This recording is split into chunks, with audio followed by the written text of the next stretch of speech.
Salut tout le monde. Alors aujourd'hui on va être rapide, efficace. Je vais profiter que c'est bientôt la rentrée des nouveaux internes pour vous faire un petit topo de 10 conseils qui vont vous permettre de survivre à l'hôpital. Que ce soit pour les jeunes internes ou que ce soit aussi pour les autres étudiants en médecine ou même tous les autres étudiants du monde de la santé. Alors ne perdons pas de temps, commençons. Règle numéro 1, une des plus importantes. Quand tu arrives dans un service, tu te présentes à tout le monde. J'ai bien dit tout le monde, même le radiateur s'il le faut. Et si tu as un doute à savoir est-ce que tu t'es bien présenté à telle ou telle personne, eh ben tu te représentes. Crois-moi, dans ce domaine, mieux vaut en faire plus que pas assez.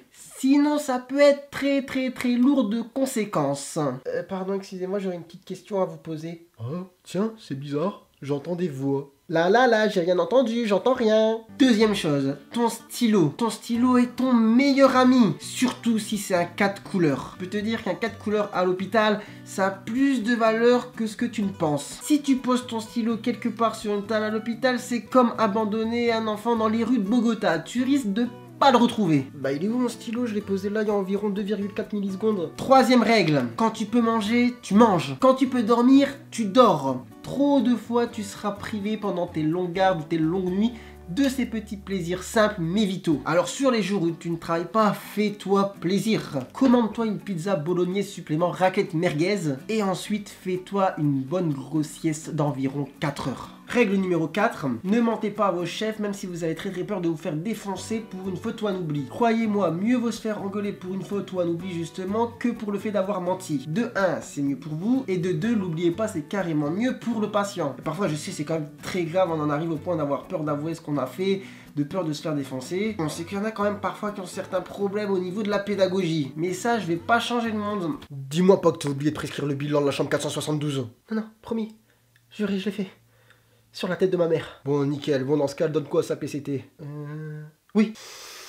Ah, nickel, ça fait longtemps que j'ai pas boxé. Du coup, faut faire avec, il faut savoir s'adapter. Et croyez-moi, même si vous faites engueuler mais que vous avouez vos fautes, vous dormirez quand même mieux le soir en vous disant que voilà, vous n'avez pas mis en danger la santé d'un patient. Règle numéro 5. Justement, on parlait de bêtises et les métiers de la santé sont très compliqués. Personne n'est à l'abri d'en faire une. C'est pour ça qu'il est très important que vous souscriviez ce qu'on appelle une responsabilité civile et professionnelle. Une RCP. Pour par exemple vous protéger sur la nuit de garde où vous auriez perdu tellement repère au point de ne pas savoir comment vous appeler que vous auriez prescrit de l'amoxicilline à quelqu'un qui est allergique à la pénicilline. Enfin bref, ne nous projetons pas de manière trop pessimiste, mais c'est bien de savoir que ça existe. Donc là, attention, c'est le petit moment pub. Ne m'en voulez pas les gens, les fins de mois sont parfois très difficiles à clôturer avec un salaire d'interne. C'est parfois compliqué de devoir payer son loyer, ses factures, sa nourriture et toutes les substances illicites qui permettent de constituer mon bien-être. C'est pour ça que je vais vous parler en tout cas aujourd'hui de ma RCP, celle que j'ai souscrite chez la MACSF. Donc c'est gratuit pour tous les jeunes internes mais aussi pour tous les jeunes étudiants en santé. C'est rapide à faire, ça se fait en 2 minutes sur leur site et ça vous protège d'un point de vue juridique. Ça avance tous les frais de justice si nécessaire et ça permet de payer les indemnités aux patients. Bon là c'était la petite minute angoisse, normalement vous n'aurez pas à l'utiliser, mais voilà, en tout cas c'est bien de savoir que ça existe et que vous pouvez le faire, donc je vous mets le lien dans la bio. Règle numéro 6, ne pensez pas que c'est parce que vous êtes médecin que vous êtes le plus important. Un hôpital ne tourne pas qu'avec des médecins. À l'hôpital il n'y a pas de petites mains. Tout le monde est important, tout le monde est indispensable. Du coup, soyez respectueux avec tout le monde. Et ne jouez pas les cow-boys à marcher en vous dandinant avec des chevilles plus grosses que des pastèques. Je vous laisse imaginer ce que serait un hôpital si vous étiez embrouillé avec tout le monde, femme de ménage, brancardier, aide-soignante. Ce serait l'enfer. Règle numéro 7. Vous serez souvent amené à être confronté à des patients très violents, très agressifs. Alors là, surtout, ne jouez pas les cow-boys. La pire chose à faire avec quelqu'un d'agressif, c'est d'être aussi agressif. C'est juste mettre de l'huile sur le feu. Et tu vas te calmer direct, hein. C'est pas parce que t'es patient que je suis le médecin que je peux pas te défoncer, hein. Si tu veux, moi j'enlève ma blouse, on va dehors, je vais te piquer ta mère.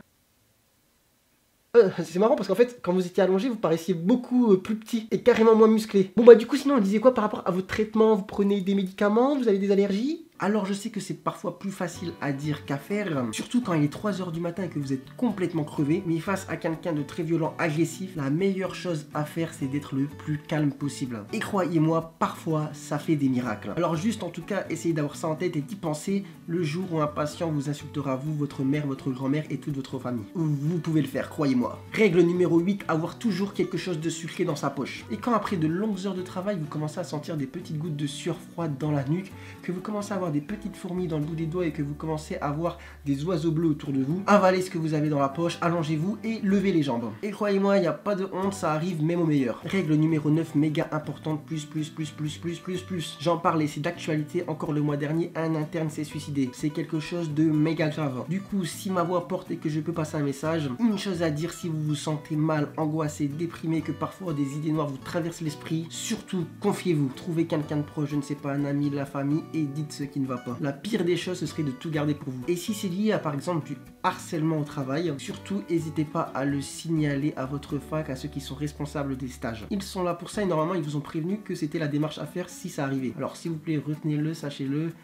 Ne faites pas de bêtises et si vraiment ça va pas bien, comme je disais, parlez-en à quelqu'un. Et si vous avez des problèmes relationnels, etc. au travail, n'hésitez pas à le signaler à ceux qui gèrent en tout cas les stages de votre fac. Et règle numéro 10, pour conclure, surtout profitez et savourez. Pour vous les internes, vous êtes quand même futur docteur, vous êtes médecin, c'est génial, il y en a beaucoup qui rêveraient d'être à votre place. Vous faites un métier difficile mais épanouissant, donc profitez-en. Apprenez à vous épanouir dans la contrainte, surtout ça c'est essentiel, retenez ça. Apprendre à s'épanouir dans la contrainte, sinon vous ne serez jamais heureux. Devenez meilleur, progressez, prenez parfois votre temps, apprenez à parler avec vos chefs, avec les patients, on apprend de tout le monde en médecine. Et puis voilà, rien d'autre à ajouter. N'hésitez pas à commenter, liker, partager cette vidéo. Moi je vous dis à très bientôt pour une prochaine vidéo. Je vous fais déjà la bande-annonce.